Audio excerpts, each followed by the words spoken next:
Hello ladies and gentlemen, Nerd for Life here, and I'm here to tell you guys why you should use PCPartPicker for every build you decide to do, or for every budget build you want to do for a friend, or every PC build you want to do for your mom, dad, friend, cousin, or say you want a good idea and you want to jot it down. Now for me, I have a whole bunch of stuff. This is just me deciding to put a bunch of parts into a build and call it a day. To go and log in, you need to set up an account, and it's worth it. You'll never ever lose that account, unless of course your password is password, or it's very cheesy and it basically links it to you. But it's literally the simplest thing to use, and logging in saves your part list. Once you save it, it's there forever. People can access it on the web and look at it. They obviously can't edit it unless you give them your account. But here, I'm just gonna go by a simple build for you guys as well. So say you have a few parts you want to look at, and you need to just look them up. So right now I'm going to look up the FX 8350. Now right here I have it flagged or starred because it's a favorite of mine. I enjoy it and I like it. But then also, say you want to actually choose exactly what you want. So how many cores do you want? You want 12 cores, right? And of course none of them will show because there really aren't any 12 cores. There's only 8 cores, and say you only want 8 cores. Right here it shows 8 core processors, and right here there's ratings. So say you don't know exactly which one you want, you can pick and choose which one you want based on the rating. So currently the 8350 is the most popular right now. And just as a side note, you can actually go to this neat little website called cpuboss.com. This is where you can actually test to see the performance between 2 CPUs and decide which one is better. Say you are iffy about 2 CPUs and even 2 GPUs, because there's CPU boss, GPU boss, and SSD boss. You can just put the name of the first CPU, so I'm going to put the i7, just for laughs, 4770K. And then I'm going to put the AMD FX 8350. So it's right there. I'm going to click compare, and of course the i7 4770K will get a 8.7, and then it goes even further by showing you why it has these ratings. Alright, we're gonna pick the AMD FX 8350. So next we want to go over to the motherboard. So obviously it needs a certain socket, but luckily for you, PCPartPicker automatically knows what socket it needs, so it blanks out the rest of these, showing you can't use any of these. So honestly, when it comes to AM3, you always go for the AM3 Plus and AM3. It makes it a lot more compatible with the AM3, and then it gives better features with the AM3 Right here, Plus. We're gonna go for the... We're actually gonna compare 3 of them, or 2 of them. So we go up here to compare. Let me make this a little bit bigger for you guys. And then, as you can see, the price range is so much better, and that's why many other people have bought it. It also supports SLI. So say you want 2 NVIDIA cards, and you want them in SLI. The ASRock will give it to you, while the Gigabyte will be slacking. So honestly, I'll go with the ASRock because I'm going to put an SLI in it. So we've chosen that. We go on to memory, and as you recall, it can have up to 2100 megahertz. I feel like until you get up to the 24 range, 2400 in megahertz, and you're not running an APU, I find no difference when it comes to memory speed past 1600, so I'm gonna go 1866 just to be safe. And then really it's just based on preference. Obviously 24 pin for DDR3. I'll pick 16 gigabyte. I'm gonna go with the Ripjaw X, as you can see, or Ripjaw Z, and luckily for me it's compatible, so I'm gonna continue on and go to video card.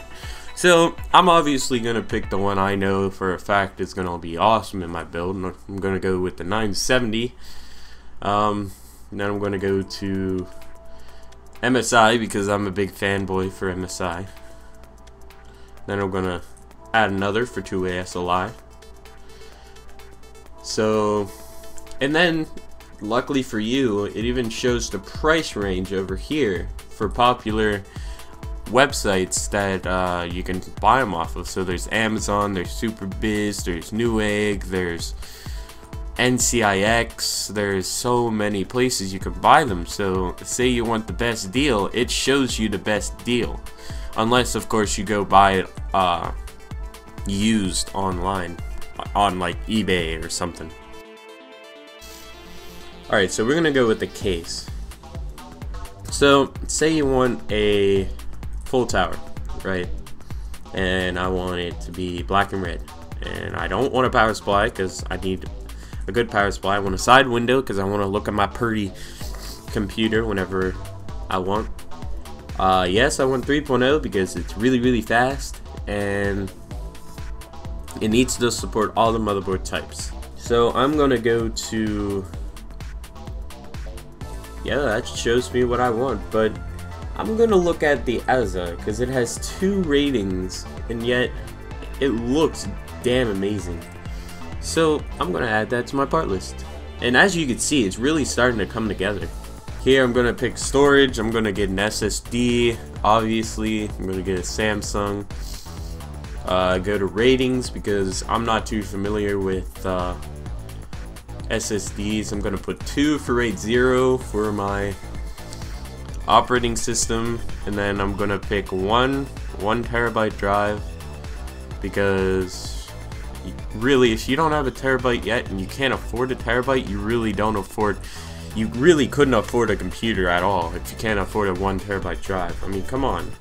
A Western Digital for $49.99, for a Seagate for $44.99.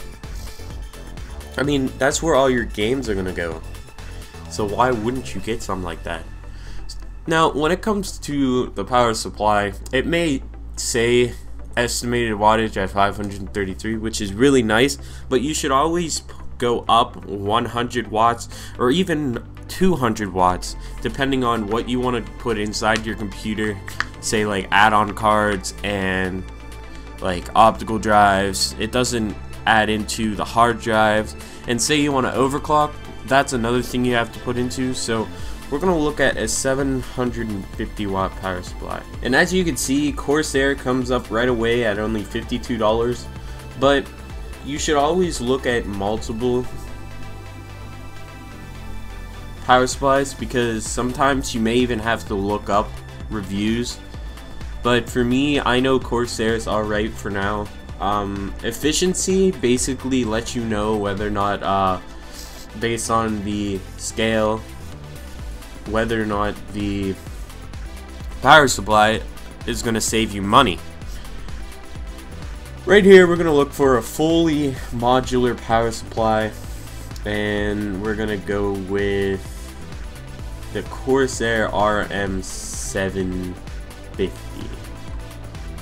As you can see, it's fully modular, so you don't have to worry about unused cables. We're going to put that into our build, and then we're going to go up to the CPU cooler because the 8350 actually gets really hot, so we're going to have to pick something that'll fit into the case. And I know the H110, I think. Is it the H110? Well, there's the H100, but I know I can do better. So I'm gonna pick Corsair. Where's the H100? Where's the H110? My.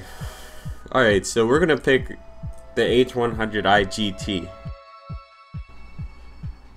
As you can see, it's a 240mm, so it's gonna offer you really nice performance. So I'm gonna add that to our list, and then without an operating system, you can get that later on, or if you use Linux, you don't have to pay for one. We're looking at 1604.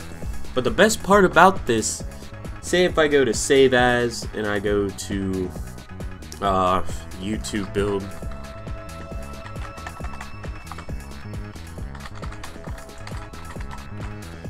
and I click save, it stays with me. And then the price actually in real time changes. PCPartPicker is probably the best place you can go if you're looking to build a computer, you're looking to find out how to build a computer here. These build guides actually show you, like, teaches you some of the stuff, gives you a slight review on it. So, and like, there's even a community, like, people comment. So, yeah, if you like this video, please leave a like down below and subscribe for more stuff like this. I mean, I have a new computer, so I mean, I'm running a Pentium G3258, and it's currently running at 53%, which is not bad at all, running at 4.4 gigahertz. So yeah, my name's Nerf for Life, and I'm out.